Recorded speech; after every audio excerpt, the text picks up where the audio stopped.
ஆதியாகமம் அதிகாரம் 30 வசனம் 1. ராகேல் தான் யாக்கோபுக்கு பிள்ளைகளை பெறாததைக் கண்டு தன் சகோதரியின் மேல் பொறாமை கொண்டு யாக்கோபை நோக்கி, எனக்கு பிள்ளை கொடும், இல்லாவிட்டால் நான் சாகிறேன் என்றாள். வசனம் 2. அப்பொழுது யாக்கோபு ராகேலின் மேல் கோபம் கொண்டு, தேவனல்லோ உன் கற்பத்தை அடைத்திருக்கிறார், நான் தேவனா என்றான். வசனம் 3. அப்பொழுது அவள், இதோ என் வேலைக்காரியாகிய பில்காள் இருக்கிறாளே, அவள் என் மடிக்கு பிள்ளைகளை பெறவும் அவளாலாகிலும் என் வீடு கட்டப்படவும் அவளிடத்தில் சேரும் என்று சொல்லி, வசனம் 4. அவனுக்கு தன் வேலைக்காரியாகிய பில்காளை மனைவியாக கொடுத்தாள். அப்படியே யாக்கோபு அவளைச் சேர்ந்தான். வசனம் 5. பில்காள் கர்ப்பவதியாகி யாக்கோபுக்கு ஒரு குமாரனை பெற்றாள். வசனம் 6. அப்பொழுது ராகேல், தேவன் என் வழக்கை தீர்த்து என் சத்தத்தையும் கேட்டு எனக்கு ஒரு குமாரனை கொடுத்தார் என்று சொல்லி அவனுக்கு தான் என்று பெயரிட்டாள். வசனம் 7. மறுபடியும் ராகேலின் வேலைக்காரியாகிய பில்காள் கர்ப்பவதியாகி யாக்கோபுக்கு 2ஆம் குமாரனை பெற்றாள். வசனம் 8. அப்பொழுது ராகேல், நான் மகா போராட்டமாய் என் சகோதரியோடே போராடி மேற்கொண்டேன் என்று சொல்லி அவனுக்கு நப்தலி என்று பெயரிட்டாள். வசனம் 9. லேயாள் தான் பிள்ளை பெறுகிறது நின்று போனதைக் கண்டு தன் வேலைக்காரியாகிய சில்பாளை அழைத்து அவளை யாக்கோபுக்கு மனைவியாக கொடுத்தாள். வசனம் 10. லேயாளின் வேலைக்காரியாகிய சில்பாள் யாக்கோபுக்கு ஒரு குமாரனை பெற்றாள். வசனம் 11. அப்பொழுது லேயாள் ஏராளமாகிறது என்று சொல்லி அவனுக்கு காத் என்று பெயரிட்டாள். வசனம் 12. பின்பு லேயாளின் வேலைக்காரியாகிய சில்பாள் யாக்கோபுக்கு 2ஆம் குமாரனை பெற்றாள். வசனம் 13. அப்பொழுது லேயாள், நான் பாக்கியவதி, ஸ்திரீகள் என்னை பாக்கியவதி என்பார்கள் என்று சொல்லி அவனுக்கு ஆசேர் என்று பெயரிட்டாள். வசனம் 14. கோதுமை அறுப்பு நாட்களிலே ரூபன் வயல்வெளியிலே போய் தூதாயும் கனிகளை கண்டெடுத்து அவைகளை கொண்டு வந்து தன் தாயாகிய லேயாளிடத்தில் கொடுத்தான். அப்பொழுது ராகேல் லேயாளை நோக்கி, உன் குமாரனுடைய தூதாயும் கனிகளில் எனக்கு கொஞ்சம் தா என்றாள்.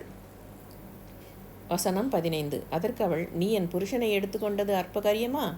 என் குமாரனுடைய தூதாயும் கனிகளையும் எடுத்துக்கொள்ள வேண்டுமோ என்றாள். அதற்கு ராகேல், உன் குமாரனுடைய தூதாயும் கனிகளுக்கு ஈடாக இன்று இரவு அவர் உன்னோடே சயனிக்கட்டும் என்றாள். வசனம் 16.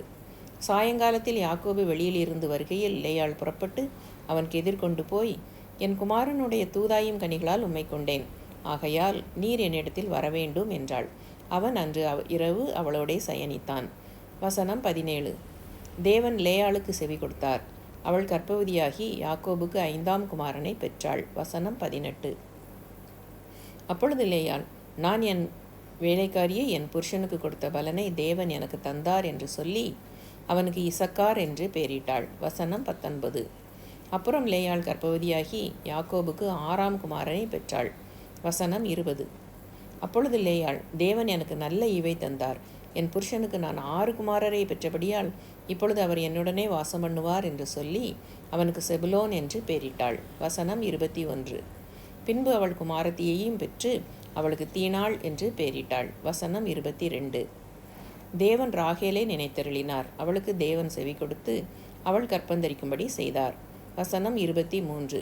அவள் கர்ப்பவதியாகி ஒரு குமாரனை பெற்று தேவன் என் நிந்தையை நீக்கிவிட்டார் என்றும், வசனம் 24. இன்னும் ஒரு குமாரனை கர்த்தர் எனக்கு தருவார் என்றும் சொல்லி அவனுக்கு யோசேப்பு என்று பெயரிட்டாள். வசனம் 25. ராகேல் யோசேப்பை பெற்றபின் யாக்கோபு லாபானை நோக்கி, நான் என் ஸ்தானத்திற்கும் என் தேசத்திற்கும் போக என்னை அனுப்பிவிடும். வசனம் 26. நான் உமக்கு ஊழியம் செய்து சம்பாதித்த என் மனைவிகளையும் என் பிள்ளைகளையும் எனக்கு தாரும், நான் போவேன், நான் உம்மிடத்தில் சேவித்த சேவகத்தை நீர் அறிந்திருக்கிறீர் என்றான். வசனம் 27. அப்பொழுது லாபான், உன் கண்களில் எனக்கு தயவு கிடைத்ததேயானால் நீ இரு, உன் நிமித்தம் கர்த்தர் என்னை ஆசீர்வதித்தார் என்று குறிப்பினால் அறிந்தேன். வசனம் 28. உன் சம்பளம் இன்னதென்று எனக்கு சொல், நான் அதை தருவேன் என்றான். வசனம் 29. அதற்கு அவன், நான் உம்மை சேவித்த விதமும் உம்முடைய மந்தை என்னிடத்தில் இருந்த விதமும் அறிந்திருக்கிறீர். வசனம் 30. நான் வருமுன்னே உமக்கு இருந்தது கொஞ்சம், நான் வந்த பின் கர்த்தரை உம்மை ஆசீர்வதித்ததினால் அது மிகவும் பெருகியிருக்கிறது, இனி நான் என் குடும்பத்துக்கு சம்பாத்தியம் பண்ணுவது எப்பொழுது என்றான். வசனம் 31. அதற்கு அவன், நான் உனக்கு என்ன தர வேண்டும் என்றான். யாக்கோபு, நீர் எனக்கு ஒன்றும் தர வேண்டியதில்லை, நான் சொல்லுகிறபடி நீர் எனக்கு செய்தால் உம்முடைய மந்தையை திரும்ப மேய்த்து காப்பேன். வசனம் 32. நான் இன்றைக்கு போய் உம்முடைய மந்தைகளையெல்லாம் பார்வையிட்டு அவைகளில் புள்ளியும் வரியும் கருப்புமுள்ள செம்மறியாடுகளையும் வரியும் புள்ளியும் உள்ள வெள்ளாடுகளையும் பிரித்து விடுகிறேன். அப்படிப்பட்டவை இனி எனக்கு சம்பளமாய் இருக்கட்டும். வசனம் 33. அப்படியே இனிமேல் என் சம்பளமாகிய இவற்றை நீர் பார்வையிடும்போது என் நீதி விளங்கும். புள்ளியும் வரியும் இல்லாத வெள்ளாடுகளும் கருப்பான செம்மறியாடுகளும் என் வசத்தில் இருந்தால் அவையெல்லாம் என்னால் திருடி கொள்ளப்பட்டவைகளாய் எண்ணப்படட்டும் என்றான். வசனம் 34. அதற்கு லாபான், நீ சொன்னபடியே ஆகட்டும் என்று சொல்லி. வசனம் 35. அந்நாளிலே கலப்பு நிறமும் வரியும் உள்ள வெள்ளாட்டு கடாக்களையும் புள்ளியும் வரியுமுள்ள வெள்ளாடுகள் யாவையும் சற்று வெண்மையும் கருமையும் உள்ள செம்மறியாடுகள் யாவையும் பிரித்து தன் குமாரரிடத்தில் ஒப்புவித்து. வசனம் 36. தனக்கும் யாக்கோபுக்கும் இடையிலே 3 நாள் பிரயாண தூரத்திலே இருக்கும்படி வைத்தான். லாபானுடைய மற்ற ஆடுகளை யாக்கோபு மேய்த்தான். வசனம் 37. பின்பு யாக்கோபு பச்சையாயிருக்கிற புன்னை, வாதுமை, அர்மோன் என்னும் மரங்களின் கொப்புகளை வெட்டி இடையிடையே வெண்மை தோன்றும்படி பட்டையை உரித்து. வசனம் 38. தான் உரித்த கொப்புகளை ஆடுகள் தண்ணீர் குடிக்க வரும் கால்வாய்களிலும் தொட்டிகளிலும் ஆடுகளுக்கு எதிராக போட்டு வைப்பான். ஆடுகள் தண்ணீர் குடிக்க வரும்போது பொழிவதுண்டு. வசனம் 39.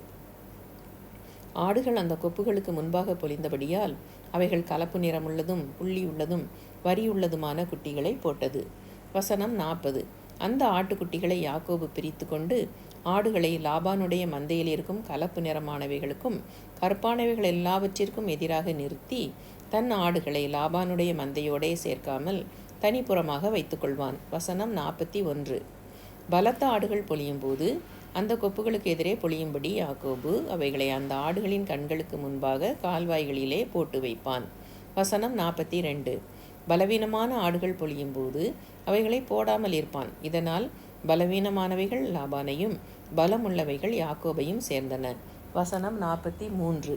இவ்விதமாய் அந்த புருஷன் மிகவும் விருத்தியடைந்து திரளான ஆடுகளும் வேலைக்காரிகளும் வேலைக்காரரும் ஒட்டகங்களும் கழுதைகளும் உடையவனானான்.